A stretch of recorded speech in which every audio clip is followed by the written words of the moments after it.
What is the role of privacy in society, and why do we need it? Yeah, I mean, this is one of those questions that we constantly struggle with. It's funny because we just saw Eric Voorhees on stage. And, you know, he ran Shapeshift for a long time, which was a very useful service, right? It allowed you to go from one chain to another chain, right? From one token to another. And it was free, like, in terms of identification. We were able to just openly transact. And then they completely changed their business model because they got, as I understand it, a demand letter from the government saying, if you don't start monitoring all of your customers, if you don't start collecting passports, if you don't start storing all of this stuff for our benefit, we're going to charge you, prosecute you, shut down your business, yank your license. I'm not sure, ask Eric, he'll be around, I guess. And go from there. But the whole thing is, all right, so this is the status quo. This is the way that banking works. This is the way that sorry, I'm getting some indications from back of stage. You guys want me to max it out. But I've got my audio up at 11, so I'm not sure where our audio channels are coming from. But just to reiterate quickly there. Today, you're allowed freedom of speech in some measure online. You know, you can say what you want, and the worst case that you'll get is you're going to get kicked off of YouTube, you're going to get kicked off of Twitter, you're going to get deplatformed, right? This is a big level of interference, but it's happening from the efforts of private companies rather than governments. Now, when it comes to trade, we can't do the same thing where we send money. We can't trade, we can't exchange, we can't interact with each other in the same way. And this is what I think, for me, is the most interesting point about Bitcoin. And I've said this before. Bitcoin is free money, right? And I don't mean that like the price is rising. Really, I don't mean that like the price is rising. This is not financial advice. You guys have heard it. Things are going up really parabolic right now. But what I mean is it's the first free money. Right? You are able to exchange and interact permissionlessly.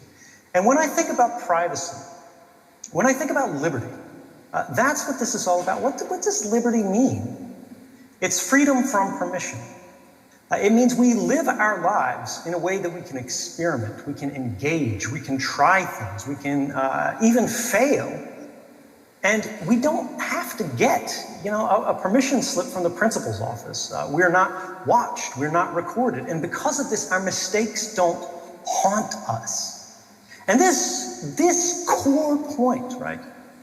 This ability to act without permission, so long as you're not harming someone else, so long as you're not infringing on the rights of others, this is the foundation of all rights. When you talk about due process, when you talk about freedom of speech, when you talk about freedom of religion, whatever you have, right? The right to a fair trial, the reason we have these rights, what they are recognizing, what they're codifying, is a right to the self, right? And this goes in our language all the way down to private property, right?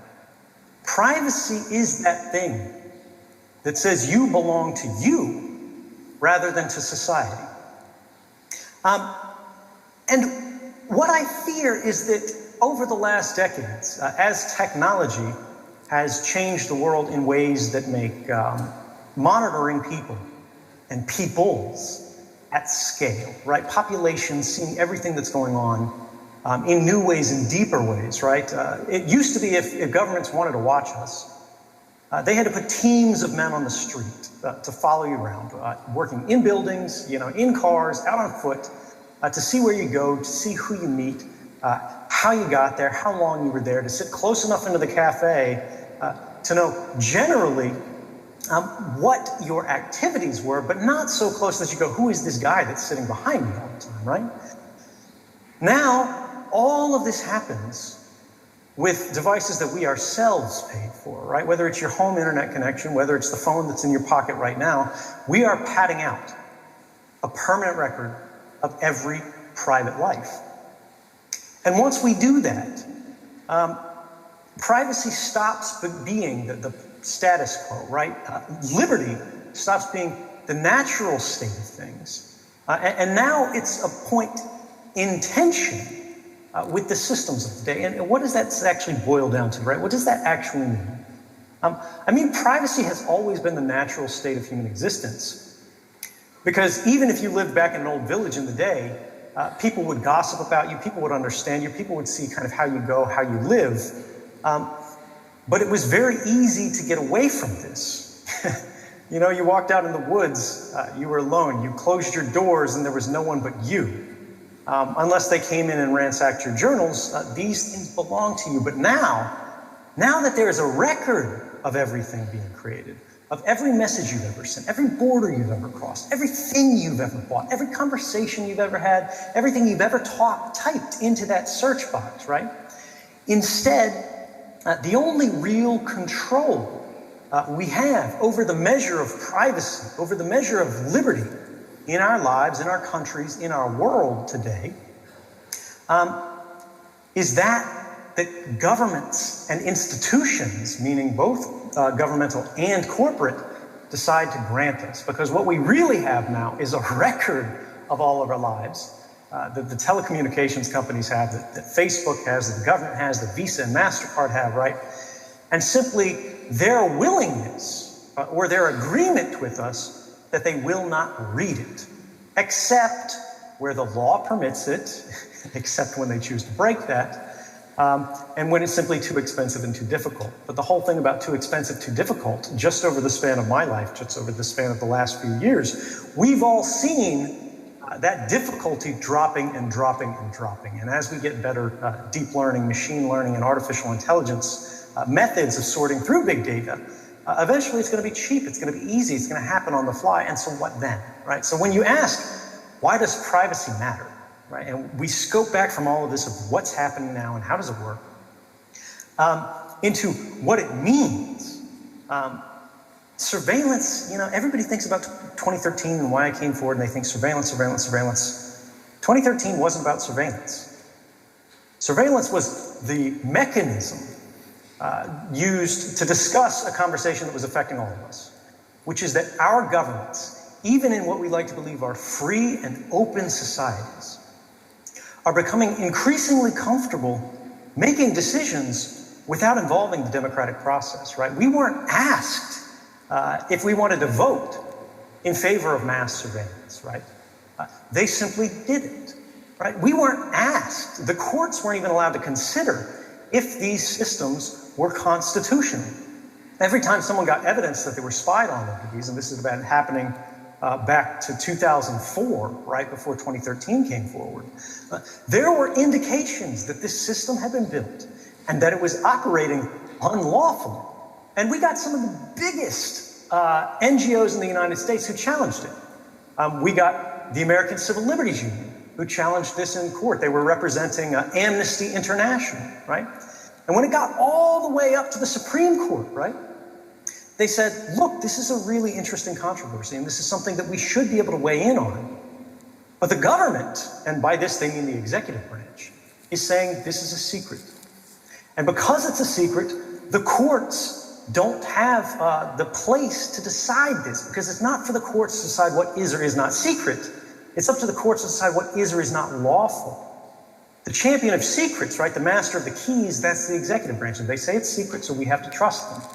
But that puts society in a position where we have to trust the executive. And if we don't know what the executive is doing, we don't know how to vote. And if we can't vote in a meaningful, informed way, we can't grant consent in a meaningful way. Which means even though we have a democracy in name, it's not truly meaningful. And I know this is a long ramble and it's not really what you asked for, but this is beautiful. This is where we get back to that key point of why privacy matters. Is without privacy, we have no power. Because it's privacy that gives us agency. It's privacy, that right to the self, that allows us to come up with that original idea. That could be a bad idea, that could be one we're criticized for, that could get, you know, us disowned by our friends or our community or society, right? But then once we have that idea, we can share it with people that we do trust and go, is this a good idea? What do you think about this? And they can sharpen that idea. They can challenge us. They can argue with us. And then we share it again and we share it again. And step by step, it goes more broadly out into the world. And once it's gone these extra steps, right? Suddenly you no longer have a person talking about this. You no longer have a table talking about this. You have a city talking about it, and then you have a country talking about it, and then you have the whole world talking about it, and that is the origin of progress. Without privacy, we don't have progress. Without privacy, we don't have any meaning in the rest of our rights, because what is a right? A right exists to protect, not the majority, because the majority decides what is or is not lawful. The majority doesn't need rights. The majority hardly needs laws. Rights exist to protect the minority against the majority. And there is no more vulnerable minority than the minority of one. That was a great answer, and I'm going to just jump along on my questions because I feel like that encapsulated a lot of stuff. So your story, I think, is one that showcases that governments don't want to give up the power to permission, and so Bitcoin is a challenge to that. How do they attack Bitcoin? How do they stop Bitcoin? What should this community be looking for from governments around the world that are not happy with it? Well, right now, again, the panelists we just had, anybody who's worked in the cryptocurrency space on the institutional side can tell you that the first thing government goes after is privacy, right? What they go is, all right, you can have your magic internet money. You can do whatever you want. As long as it fits our status quo, right? You know, you might be a square peg, but you're going to have to find a way to shave enough off of your system to fit into our round hole. And the problem is the thing that they've been shaving off of Bitcoin, and the thing that they've been shaving off of all of these institutions that are involved in this space are the protections for the people who are using them, right? They are shaving off the digital equivalent of our rights, right? Our freedom from unreasonable search, seizure, interference in our private interactions. And this is what I think is the most important thing that Bitcoin is missing right now, right? All of the Bitcoin developers, you hear them talking about it. We've had panels, I think yesterday at your conference actually, where they talk about the privacy problem and where it's going. And here's the thing. The lack of privacy is an existential threat to Bitcoin. And it's an existential threat to the cryptocurrency space broadly. Thanks. The reason why is privacy is the only protection that Bitcoin has for the users of it, the people engaged in the ecosystem, to protect them from changes in the political winds of whatever jurisdiction they happen to live in. And you might be in the United States right now and go, look, you know, I'm a fan of government or I'm not a fan of government, whatever. I'm not worried about this. I've got my passport. Right? I've got my bank statements. I've got everything. I can, you know, give a blood sample or whatever it is that the exchanges are asking for today, and then I can go about my business. Right? You know, it's worse every year. But here's the thing about privacy that people forget: if one of you gives it up because you go, it's not useful for me, you're taking it away from everybody else who doesn't have that level of comfort, right? Who doesn't have that privilege to go, look, privacy is meaningless to me. Because they live in China, or they live in Russia, or they live in Iran, or they live in Venezuela, right? Where they're very much in a more vulnerable position, or they could be tomorrow, because the laws change every day, right? And this is the thing about privacy that I think so many of us today have forgotten, and why it is so important to defend this, is it doesn't matter if you have nothing to hide. Because privacy isn't about something to hide. Privacy is about something to protect. Right? And the thing that you're protecting is a free and open society. The thing that you're protecting is the right to act and to do and to try and to be different, right? Because that's what privacy protects. It protects the different people. It protects the transaction that doesn't match all of the other ones, right? And, you know, people will make good arguments here and they'll go, look, there are criminals who use Bitcoin. Right? And they're right. They're right. There are criminals out there who use Bitcoin. There's a hell of a lot more criminals who use the dollar, right? But there are ones. But there are criminals who are using Bitcoin, right? And they're serious criminals, and they're people that we don't want, basically preying on society. But here's the thing: no amount of chain analysis, going out there and going, all right, Bitcoin is providing at least pseudonymity, even if it's not providing anonymity. And we're going to go, this Bitcoin transaction from, wherever, this old TXID, we pull it out of the muck and we dust it out, and then we go, it connects to this one, and this one, and this one, and this one, and this one, and this one, and this one, and then finally went to Coinbase. And luckily, Coinbase is our little deputy. So let's go to Coinbase and let's go, whose name is attached to that. But the thing is, the coin could have been spent 25 times by them. But now you're asking questions, or you're being asked questions. You're going to have to defend this, and you're going to have to go through, where did you get this, and where did you get it from that person? And eventually you're going to have to say, I don't know, and that's going to be suspicious. And if you actually look at the terms of services, terms of service for these major exchanges, when they go into their know your customer policies, right, and their anti-money laundering regulations, where they go, you have to do all of this stuff. And by the way, in every case, they go far beyond what the law requires. Because they just want to cover themselves. If you fail to meet whatever arbitrary burden they impose on you, they don't close your account and return your money. They close your account and keep your money, right? And so this is the thing that I think people need to think about, is what government goes after today, and will always go after in these spaces, are the on and off ramps, right? They are the points where you either need to buy this or you need to sell this because you want to sell, or you want to, buy groceries. And at least now, they're not taking that very frequently, at Whole Foods, unless you're in a beta or whatever. But this is the thing. This is a point of existential vulnerability. And there are really only two ways to get around this. Fundamentally, you can either structure the system in such a way that you've encouraged enough adoption that now you can spend directly on groceries, and the grocery store doesn't have time to take your blood sample and your passport. Or you can structure the system in such a way that the user cannot prove the provenance of their funds beyond the last transaction, right? And when we have these sort of ageless transactions where you've got one or none, you can go, look, I got this from here. Right? And I could have rebalanced my wallet or whatever, and there's no way to show it back beyond that. That's the only way to do it. We need users to have a plausible explanation that they cannot go around, right? There's a lot of developers that are going, we'll have selective transparency. Selective transparency that's not driven by the user and that creates user-facing harms is a problem. Actually, there's one more way to go around this, and hopefully we'll get people in the room who are working on this. And this is to go and just completely obsolete the whole method. And the way this works is all of these on-ramps and off-ramps today are driven by basically contact with banks. Anywhere where governments are going, we have to license you to do monetary transactions.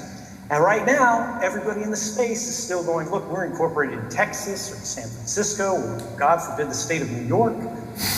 And because of this,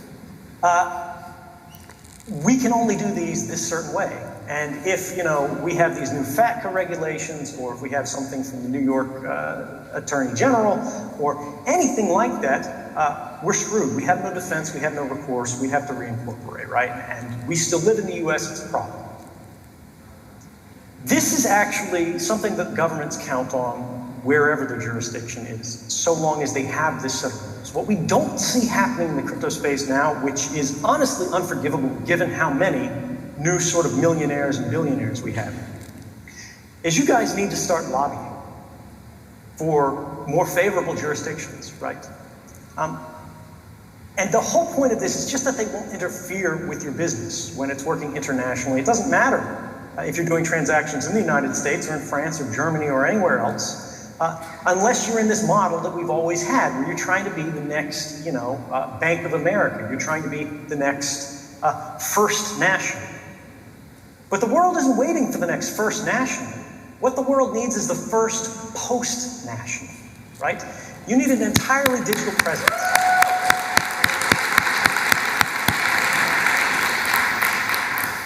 But this is a real thing. So long as you have people and desks and machines that they can put their hands on, right?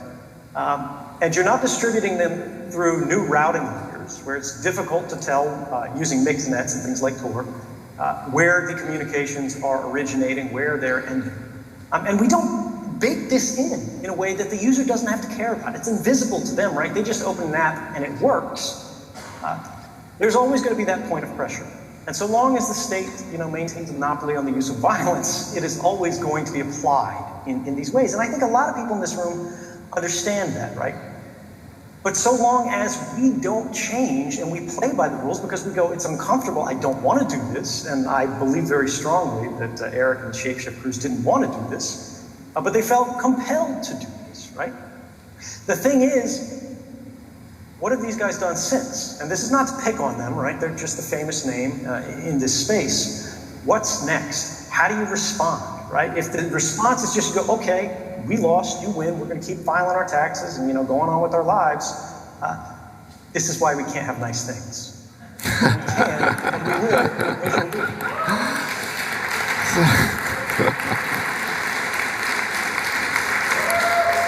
So I want to ask you about what I think is maybe one of the strangest incidents to occur in Bitcoin since I've been involved, which was the shadow broker incident, where someone gained access to really, I guess, some of the most advanced technology out there, tried to auction it off for Bitcoin. It has to be the worst auction I've ever seen executed because I don't think they had any Bitcoin come in. But do you have any context for that? And then can you also speak to how these technologies are being used for ransomware and what implications that has for just cybersecurity and OPSEC in general? Right, so no, this is a great question. And I know it's uncomfortable for a lot of people in the audience, right? Because this gets back to the bad things that are done with Bitcoin. And again, every technology is going to be abused. The thing that we need to focus on is the frequency, right? And the level of damage that's occurred from it. And how do we mitigate that in a responsible way that's still rights respecting, right? And the way I look at this is, so for those who aren't familiar, the Shadow Brokers incident was basically the NSA, which is supposed to have the most advanced security in the world, right? These are supposed to be the world's best hackers. They're spying on you. They're spying on everyone else. Right? They got pantsed. And some group that remains unknown to this day stole basically a arsenal of their sort of digital weapons, right? Their hacking tools that they use for espionage. And then they just put them on the internet. And they were like, hey, you want to pay us for it? We'll give you some extra. We'll give you some new tools, things we didn't publish, things we didn't share, whatever. And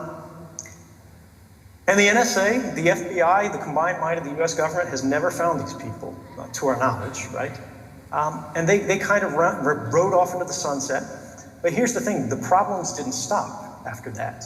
The things that they published just openly, that they gave away for free, ended up being used then in ransomware attacks that went all over the world. And so the way this worked is the NSA created digital weapons. They couldn't control them, right? And what I want you to think about here in the context is governments around the world are hacking, right? Luxembourg is hacking people. And if the NSA can't keep their hacking tools safe, what are the odds Saudi Arabia is going to be able to do the same thing? So now we have all of these governments that are attacking people with these extraordinary capabilities that they cannot keep safe. They eventually get stolen, they eventually get sold, they eventually get leaked, they eventually get ransomed, and then they get used to ransom the rest of us, because now they're just openly in the hands of criminals, right?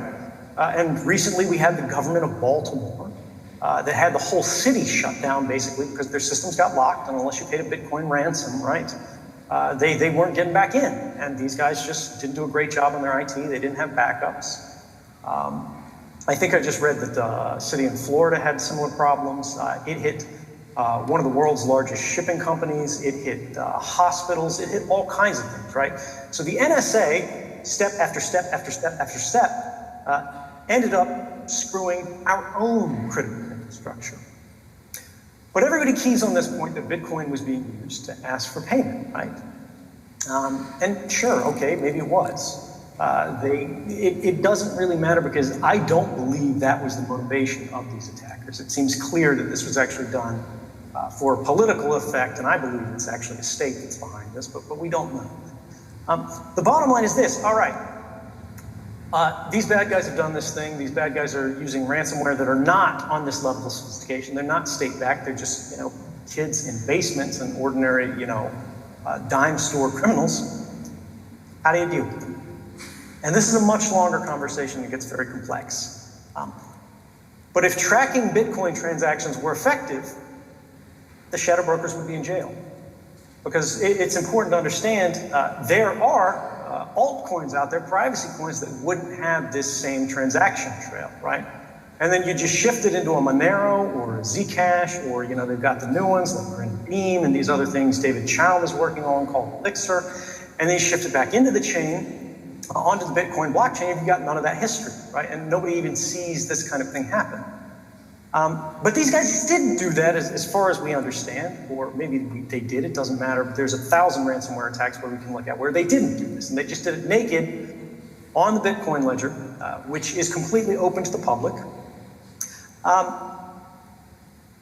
And then what, right? It's out there. Bitcoin's worth $1 billion, whatever it is today. And whether they're spending it or not, we don't see these guys getting jailed. And the reason why is I know this quite well from my personal experience. You can have the most powerful tools of surveillance in the world, and they're not going to solve all your problems. They're not even going to solve many of your problems. They're going to solve a very few of your problems. And this is the thing, people think about mass surveillance. They think about all this blockchain analysis. They think about basically de-anonymizing people as a public safety measure. Because this is how the government always argues it. They go, if you don't give us this extraordinary power, if you don't give us this new counterterrorism legislation, if you don't give us this anti-money laundering law, your children are going to die. The Iranians are going to be camped out on the White House lawn, right? The oceans are going to boil off. The atmosphere is going to catch on fire. It's the end of the world. Because that's the emotionally simple argument.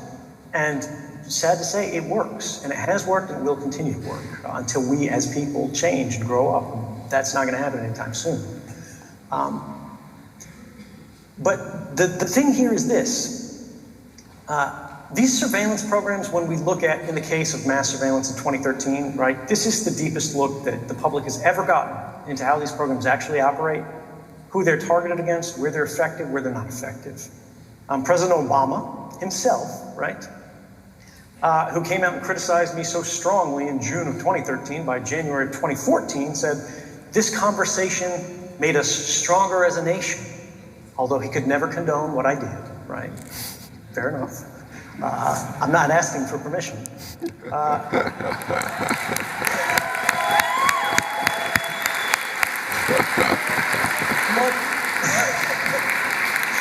As you can tell, Edward, you have a lot of fans here.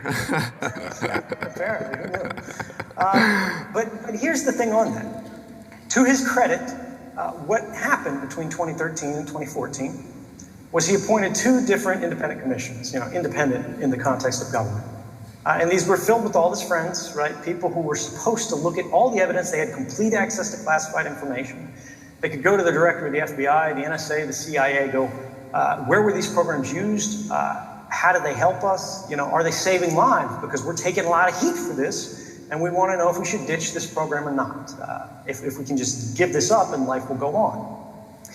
And when we first got into 2013, all these agencies leapt out of their chairs and said, these journalists who publish these stories, they're going to have blood on their hands, right? People are going to die. The same thing we do always hear. But then once these guys, these committees dug in, it was the Privacy and Civil Liberties Oversight Board and the President's Review Group on Intelligence and Communications Technologies. After they did their investigations, they found that while they had said initially, the government had said initially, these things have been used in all of these different ways, they thwarted all of these plots. The very first program that I ever worked with journalists to reveal, which was Section 215 of the Patriot Act, this is where the United States government was collecting the phone records of everyone in the United States. It didn't matter if you were suspected of any crime or not, your grandma's in there, right? And they were just doing it because there had been a law, a section of the Patriot Act that said the government had the authority to collect any records that it considered relevant to a counterterrorism investigation, right? And they considered every phone record in the United States relevant to this. Now, they didn't tell us at the time. We didn't learn for many years about this, and this was unconstitutional in my opinion, and illegal and likely unconstitutional in the opinion of at least one federal court. But the thing here is this. When they dug into it, the findings of the committee was this program had never stopped even a single terrorist attack in the United States. They said, in fact, it had not even been helpful, it had not even made, these are their words, a concrete difference in a single counterterrorism investigation. Because by the time the government had enough to look at you, on the stage, or you in the audience, and go, we think this guy's up to no good. Here's his name. Here's his phone number. Here's his email to put in these databases to pull him out because we've got everybody in the world in there. They have enough to go through the old traditional mechanisms of law enforcement that we know work. To go to a judge and say, we think this person's up to no good, sign a warrant, and then we'll go wiretap that person individually. We'll tap their phone specifically. We'll go into their house. We'll plant a surveillance device. We'll hack their computer, whatever. Targeted rather than mass surveillance, right? And we know that targeted surveillance has worked in the past. But this is the funny thing about that shadow broker story, right? And the whole Bitcoin, is the enemy narrative that we see in the world today. The shadow brokers didn't get caught. No matter the fact that, Bitcoin and these cryptocurrencies are so open and they are so trackable today, because mass surveillance isn't enough. Mass surveillance isn't about public safety. It's about power. It's about social influence. It's about diplomatic, sort of espionage. And it's about seeing what everyone is doing, because that information, or intelligence, as they call it, allows you to understand, not, the hardest of your hard targets, because bin Laden stopped using a cell phone in 1998, but to understand what ordinary people are doing, because there is value in that. And the government, look, right or wrong, might say we want to be able to do that. It's useful to the government to see what everybody's doing, to see how they're trading, and to go, we want to either authorize this or not authorize this. We want to interfere here or we don't want to interfere here. We want to see what's happening in the country or the world. That's a conversation in a democracy that they could have, and they could put that to a vote, but they don't want to because they are afraid the answer is not the same as it is when they say, do you want to give us this? Because if you don't, your children will die. If we have a more complex, nuanced conversation, we get different and better answers, right? But as you asked today, what does this mean? It means mass surveillance is never going to solve our problems, but it will make our lives worse. So Edward, we're out of time, but this is also our conference, so we can break the rules a little bit. I have just two more questions, and we'll wrap it up. So the next question, in this day and age, it seems like no one has any privacy. How is it possible that we still have no idea who Satoshi is? And what does that tell us about Satoshi? This is one of the most interesting parts of the Bitcoin story, which is why we're still talking about it all these years later. And the thing that I love about it is the story that it tells us. OPSEC works, right? Operational security. If you're careful, if you learn how the system works better than the people who are exploiting it to harm you, better than the people who built it, right? You can use it in ways that actually work to your advantage, even though you don't own it, right?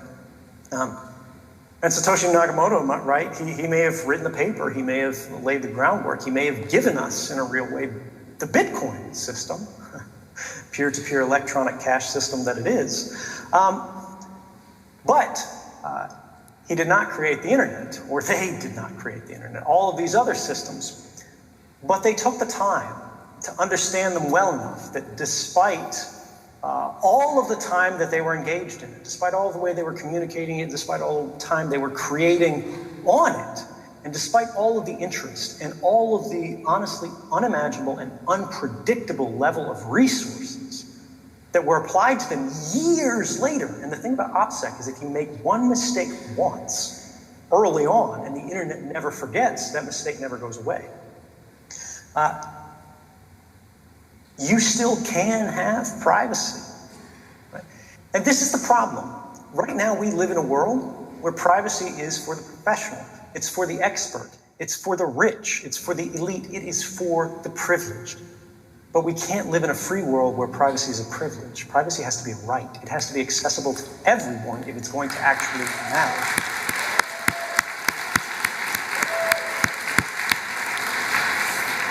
So one more question for you. This is perhaps the most important question. Is Edward Snowden a Bitcoin hodler? So, as a privacy advocate, I would encourage anyone, if they're ever asked, to deny having any cryptocurrency whatsoever. But I will say this. The story of 2013, right? And it's, there's a lot of nuance we don't have time to discuss here because it's not about this, but, people think I published stuff in 2013. They think I told the truth and everybody knew all that stuff. But that's not actually how it worked. I gathered evidence of what I believe to be criminal or unconstitutional or simply just rights-violating behavior by the government. And I took the evidence of that and I gave it to journalists. Because I wanted them to take my political biases and my strong feelings out of the equation. And they got this information on the condition that they published no story because it was interesting or no story because it was news, but only published stories that they were willing to stake their reputation on, the fact that it was in the public interest to know these things, right? And really the rest is history, right? They got the story out and the world knew how these systems worked a little bit better. It doesn't have to, change the world. I didn't set out to change the world. I just wanted people to understand what their government was doing, both in their name and against them, right? But it has caused a lot of good for the world, I believe. I was once accused in the aftermath by the US government's most senior intelligence official, then General James Clapper, the director of national intelligence. He said, for pulling forward the adoption of commercial cryptography by 7 years. And he meant this as a very terrible thing. Like it was the worst thing ever. And I was like, oh my God, that's the nicest thing anyone's ever said about it. But here's the thing and why it relates. Well, I won't say whether I have Bitcoin or anything else, right? The servers that I used to transfer this information to journalists, because I didn't want these records connected to my name when I understood how the system of mass surveillance worked, they were paid for using Bitcoin. So hey, Bitcoin had a part of it.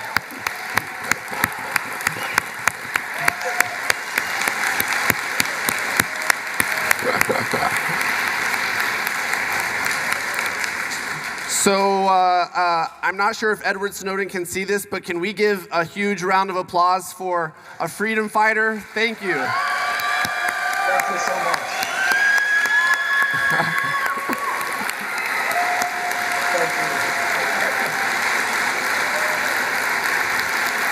Thank you for joining us.